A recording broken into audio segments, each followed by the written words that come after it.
Assalamualaikum warahmatullahi wabarakatuh. Saya Riana Junaidi, NIM D104118105, akan menjelaskan materi mengenai penyaringan virus dan konten. Ketika ukuran jaringan komputer global meluas dan penggunaan skyrocket internet, masalah keamanan memang memanifestasikan diri tidak hanya dalam keamanan jaringan komputer, tetapi juga dalam keamanan pengguna individu pada PC individu yang terhubung ke internet, baik melalui gateway organisasi atau penyedia layanan internet (ISP). Keamanan setiap pengguna, oleh karena itu sangat penting apakah pengguna adalah anggota jaringan organisasi atau pengguna PC rumahan melalui ISP independen.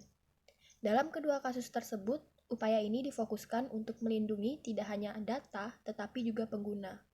Cara paling efektif untuk melindungi pengguna dan data tersebut adalah melalui penyaringan konten.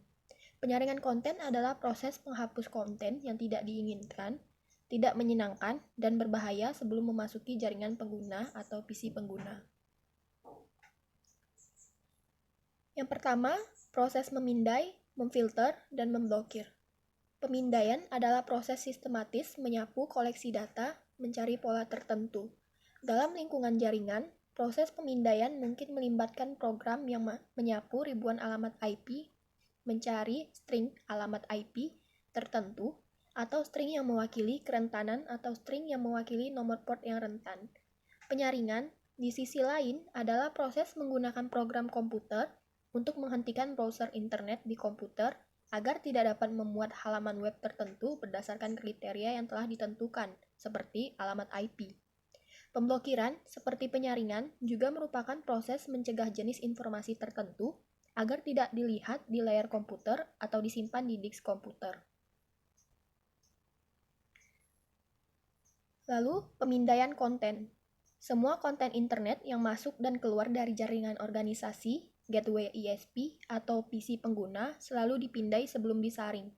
Jadi pemindaian sangat penting dalam penyaringan konten. Mari kita lihat cara pemindaian dilakukan pada konten internet. Baik inbound atau outbound, ada dua bentuk pemindaian, yaitu pemindaian berbasis pola dan heuristik. Yang pertama, pemindaian berbasis pola.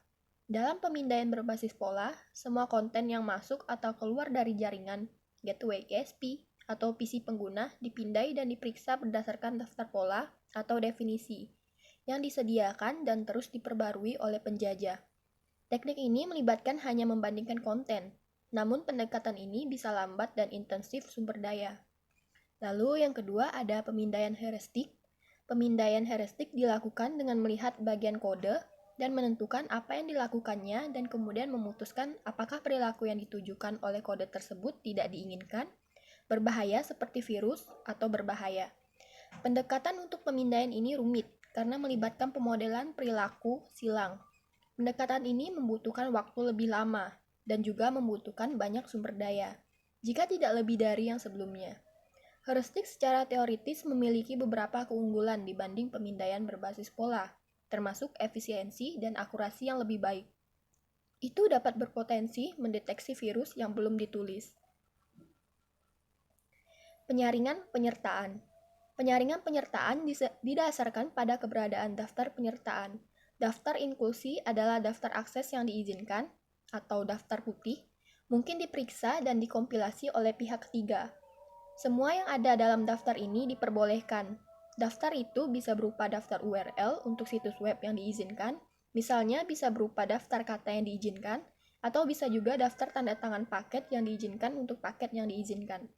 Pendekatan daftar inklusi, meskipun efektif, memiliki beberapa kelemahan, yaitu yang pertama, kesulitan untuk menghasilkan seperangkat kriteria yang diterima secara global. Yang kedua, ukuran daftar inklusi. Semakin banyak barang yang dapat diterima tersedia dan memenuhi syarat untuk ditambahkan pada daftar, ada potensi untuk daftar tersebut tumbuh di luar kendali. Lalu, kesulitan menemukan otoritas pusat untuk mengelola daftar. Penyaringan pengecualian. Pendekatan lain untuk penyaringan konten adalah penggunaan daftar pengecualian. Ini adalah kebalikan dari proses daftar inklusi yang telah kita diskusikan sebelumnya. Daftar pengecualian sebenarnya adalah daftar hitam dari semua konten yang tidak diinginkan, tidak menyenangkan, dan berbahaya. Daftar ini dapat berisi URL situs, kata-kata, tanda tangan paket, dan pola kata dan frasa. Jenis penyaringan konten lainnya. Yang pertama ada penyaringan URL. Dengan pendekatan ini, konten yang masuk atau keluar dari jaringan disaring berdasarkan URL. Salah satu keuntungan dari penyaringan URL adalah kemampuannya untuk mendiskriminasi dan memilih situs dengan hati-hati tetap meninggalkan alamat IP mesin yang berfungsi.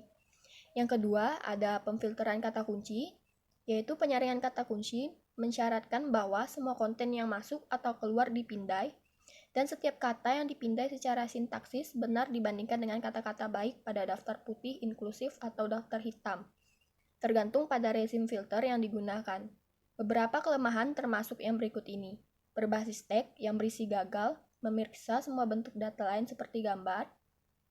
Berbasis sintaksis artinya akan memblokir kata-kata dengan prefiks atau sufiks yang secara sintaksis terlihat seperti kata-kata terlarang, mengabaikan semantik teks di sekitarnya. Yang ketiga, ada penyaringan paket. Lalu lintas jaringan bergerak antara node jaringan berdasarkan pada paket. Sebagai unit yang dapat dialamatkan dengan dua alamat IP, yaitu alamat sumber dan alamat tujuan. Di sepanjang buku ini, kami telah membahas berbagai cara berbagi alamat ini digunakan dalam mengirim data. Konten diblokir berdasarkan alamat IP. Karena pendekatan ini, jika konten diblokir atau ditolak akses berdasarkan alamat IP, ini berarti bahwa tidak ada konten yang dapat datang atau pergi ke mesin yang alamatnya ada dalam aturan blokir. Jenis penyaringan konten lainnya. Yang keempat, penyaringan profil. Penggunaan kecerdasan buatan dalam penyaringan, konten menghasilkan merek filter konten baru berdasarkan karakteristik teks yang dilihat. Sejauh ini dan siklus pembelajaran pengulangan yang dilakukan untuk membedakan semua teks lebih lanjut dari sumber ini. Yang kelima, ada penyaringan analisis gambar. Untuk mengakomodasi format-format lain ini dan dapat memfilter berdasarkannya, pendekatan baru harus ditemukan. Di antara pendekatan ini adalah yang didasarkan pada gambar yang dianalisis. Meskipun baru, pendekatan ini sudah menghadapi masalah gambar preloading untuk dianalisis. Bandwidth tinggi membuatnya sangat lambat, dan penyaringan sintaksis membuatnya membeda-bedakan secara semantik. Yang keenam, lokasi filter konten. Ada 4 lokasi terbaik untuk memasang filter konten. Keempat lokasi ini termasuk pertama dan terpenting, PC pengguna, di ISP sebagai gateway utama, dan dari internet ke PC pengguna, di server organisasi, dan oleh mesin pihak ketiga. Yang pertama, memfilter di komputer, menggunakan perangkat lunak yang diinstal pada mesin pengguna. Lalu, memfilter di komputer ISP. Penyaringan di ISP menghilangkan tanggung jawab mengelola aturan penyaringan dari pengguna dan membuat daftar dan menempatkannya di ISP. Lalu, pemfilteran oleh server organisasi. Ini sama seperti ISP, Administrator System organisasi dapat mendedikasikan server untuk memfilter konten masuk dan keluar dari organisasi. Lalu, ada penyaringan oleh pihak ketiga. Untuk organisasi dan individu yang tidak dapat melakukan filter sendiri, pendekatan pihak ketiga menawarkan alternatif yang baik dan aman, baik traffic inbound maupun outbound pada gateway pengguna, dan organisasi disalurkan melalui filter pihak ketiga. Lalu, ada penyaringan virus. Meskipun tidak secara spesifik mendefinisikan virus, ada beberapa jenis virus dan worm yang digunakan peretas untuk menyaring sistem. Sekarang kita siap untuk mendefinisikan virus komputer dalam perjalanan kita untuk menyaringnya. Virus. Apa itu virus? Virus komputer adalah program komputer yang dikembangkan sendiri, yang dirancang untuk mengubah atau menghancurkan sumber daya sistem komputer. Istilah virus berasal dari kata lain virus yang berarti racun. Selama beberapa generasi, bahkan sebelum kelahiran obat-obatan modern, istilah itu sebagian besar tetap di kalangan medis, yang berarti agen asing menyuntikkan dirinya dalam tubuh yang hidup, memberi makan padanya untuk tubuh dan berkembang biak. Saat ia bereproduksi di lingkungan baru, ia menyebar ke seluruh tubuh korban secara perlahan, melumpuhkan daya tahan alami tubuh terhadap benda asing, melemahkan kemampuan tubuh untuk melakukan fungsi-fungsi kehidupan yang diperlukan, dan padanya menyebabkan efek serius, terkadang fatal bagi tubuh. Virus komputer juga paralel dengan virus alami. Namun, alih-alih menggunakan tubuh hidup, mereka menggunakan perangkat lunak, seperti kode yang dapat dieksekusi, untuk melampirkan diri, tumbuh, reproduksi, dan menyebar di lingkungan baru. Menjalankan program pengganti memulai mereka, dan mereka menyebar di lingkungan baru menyerang sistem utama. Penyaringan virus. Virus komputer sejauh ini merupakan bentuk serangan sistem komputer yang paling umum, paling mencurigakan, dan paling banyak digunakan. Nah, sejauh ini merupakan bentuk serangan sistem komputer yang paling populer karena faktor-faktor berikut. Yang pertama, kemudahan generasi. Yang kedua, lingkup jangkauan. Yang ketiga, sifat virus yang menyebar sendiri. Yang keempat, bermutasi virus. Yang kelima, sulit untuk menangkap pengembang. Infeksi atau penetrasi virus. Ada 3 cara virus menginfeksi sistem komputer dan ditularkan, yaitu sektor boot, penetrasi makro, dan parasit. Yang pertama, penetrasi sektor boot. Meskipun saat ini tidak terlalu umum, sektor boot masih digunakan entah bagaimana untuk menginkubasi virus. Sektor boot biasanya merupakan sektor pertama pada setiap disk. Di disk boot, sektor ini berisi sepotong kode yang menyalakan komputer.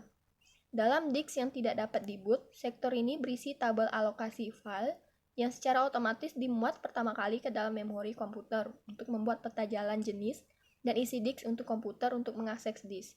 Virus yang tertanam di sektor ini dipastikan memuat secara otomatis ke dalam memori komputer. Yang kedua, penetrasi makro. Makro adalah program bahasa kecil yang dapat dieksekusi hanya setelah memasukkan diri ke dalam program pengganti. Penetrasi mereka cukup efektif. Meningkatnya popularitas dalam penggunaan skrip dalam pemrograman web menghasilkan penetrasi virus makro sebagai salah satu bentuk penularan virus tercepat. Ketiga, parasit. Parasit adalah virus yang tidak perlu bersembunyi di sektor boot atau menggunakan inkubator seperti makro, tetapi menempelkan diri mereka pada program yang dapat dieksekusi yang sehat dan menunggu acara apapun di mana program seperti itu dijalankan. Virus tidak suka menginfeksi diri mereka sendiri, karenanya membuang-buang energi mereka. Jika tubuh yang tidak terinfeksi ditemukan, maka virus menempel pada dirinya untuk tubuh, berkembang biak, dan menunggu peristiwa pemicu untuk memulai misinya. Misi itu sendiri memiliki 3 komponen. Yang pertama, untuk mencari lebih jauh tentang lingkungan yang lebih sehat, untuk pertumbuhan yang lebih cepat, dengan demikian menyebarkan lebih banyak. Yang kedua, untuk melekatkan diri pada benda yang baru ditemukan. Dan yang terakhir, sekali tertanam, baik untuk tetap dalam mode aktif siap untuk pergi pada setiap peristiwa pemicu, atau untuk setiap tidak aktif sampai peristiwa tersebut terjadi. Dari virus-virus yang diketahui, ada 4 sumber infeksi. Disk komputer yang dapat dipindah-pindahkan seperti disket, zip, dan kaset. Perangkat lunak yang dapat diunduh di internet seperti perangkat lunak beta, shareware, dan freeware, email dan lampiran email, dan applet dan skripsi yang dapat dieksekusi bebas platform. Penting untuk dicatat bahwa sama seperti virus biologis, infeksi disebabkan oleh kontak dekat dengan tubuh yang terinfeksi. Demikian juga dalam virus komputer, virus ditangkap dari kontak dekat dengan tubuh yang terinfeksi. Sumber daya sistem. Jadi, tubuh yang paling sering terinfeksi yang bisa menjadi sumber virus adalah sebagai berikut. Pertama, disk komputer yang dapat dipindah-pindahkan. Yang kedua, virus boot. Ketiga, disk virus. Keempat, perangkat lunak yang dapat diunduh di internet. Kelima, lampiran email. Dan yang keenam, applet dan dapat dieksekusi bebas platform. Jenis virus. Yang pertama, klasifikasi virus berdasarkan transmisi, yaitu virus Trojan horse, virus polymorphic, virus telehealth, retrovirus, virus multipartite, virus lapis baja, virus pendamping, dan virus page. Klasifikasi virus berdasarkan hasil, yaitu virus penyebab kesalahan, penghancur data dan program, penghancur sistem, virus pencurian waktu komputer, perusak perangkat keras, logika atau bom waktu. Bagaimana virus bekerja? Pada awalnya, virus dulu ditransmisikan secara manual oleh pengguna yang memindahkan disk dan materi terinfeksi lainnya dari satu korban ke korban lain. Sejak kelahiran internet, metode ini bagaimanapun telah diturunkan ke posisi terakhir di antara metode populer penularan virus.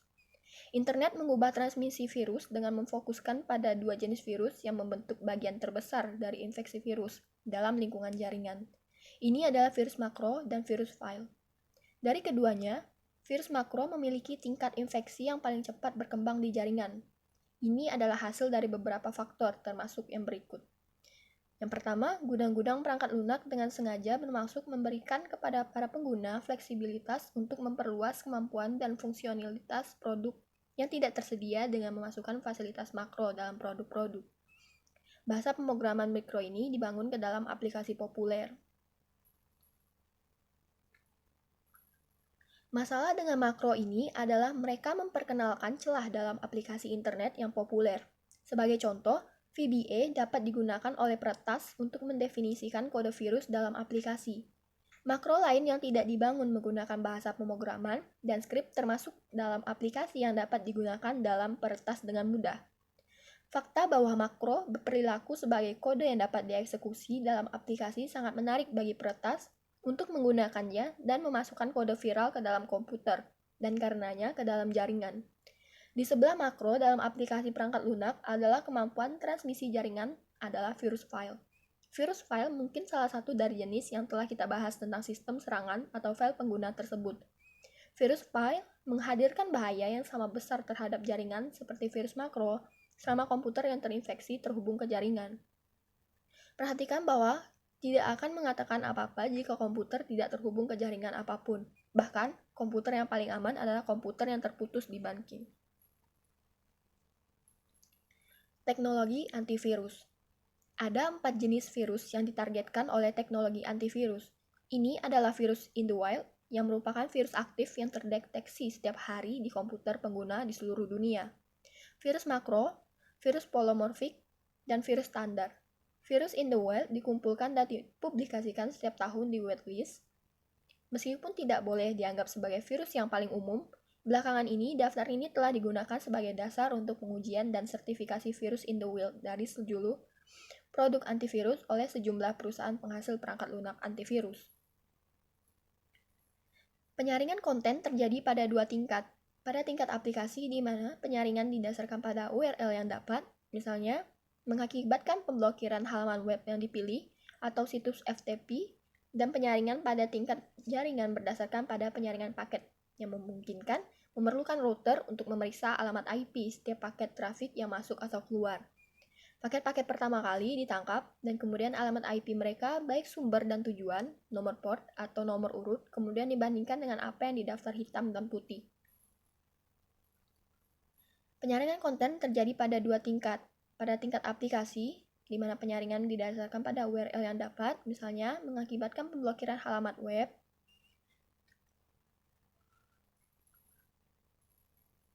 Penyaringan konten.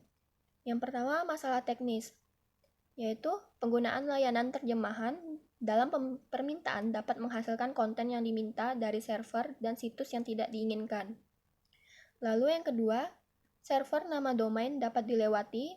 Yang ketiga, keandalan server proxy mungkin menjadi masalah. Lalu ada masalah non-teknis, yaitu yang di dalamnya terdapat masalah ISP, biaya membuat dan memelihara daftar hitam, penyaringan dan pemblokiran tingkat paket. Dalam penyaringan dan pemblokiran tingkat paket, entitas penyaringan memiliki daftar hitam yang terdiri dari alamat IP terlarang atau buruk. Proses pemblokiran dan penyaringan kemudian bekerja dengan membandingkan semua alamat IP paket, masuk dan keluar dengan alamat IP pada daftar hitam yang disediakan. Namun, efektivitas pemblokiran tingkat paket dibatasi oleh masalah teknis dan non-teknis. Yang pertama, masalah teknis, ada pemblokiran tingkat paket tidak pandang bulu. Router dapat dengan mudah dielakkan, alamat IP daftar hitam terus berubah, penggunaan nomor port yang tidak standar. Lalu, kedua, masalah non-teknis.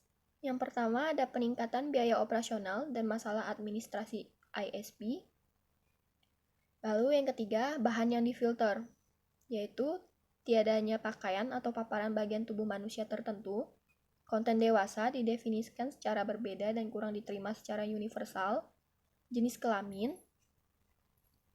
berjudi, kekerasan atau kata-kata kotor, penggambaran bruto, kultur dan penggunaan obat-obatan terlarang, intoleransi atau diskriminasi, setan atau aliran sesat, kejahatan, tastelessness, terorisme.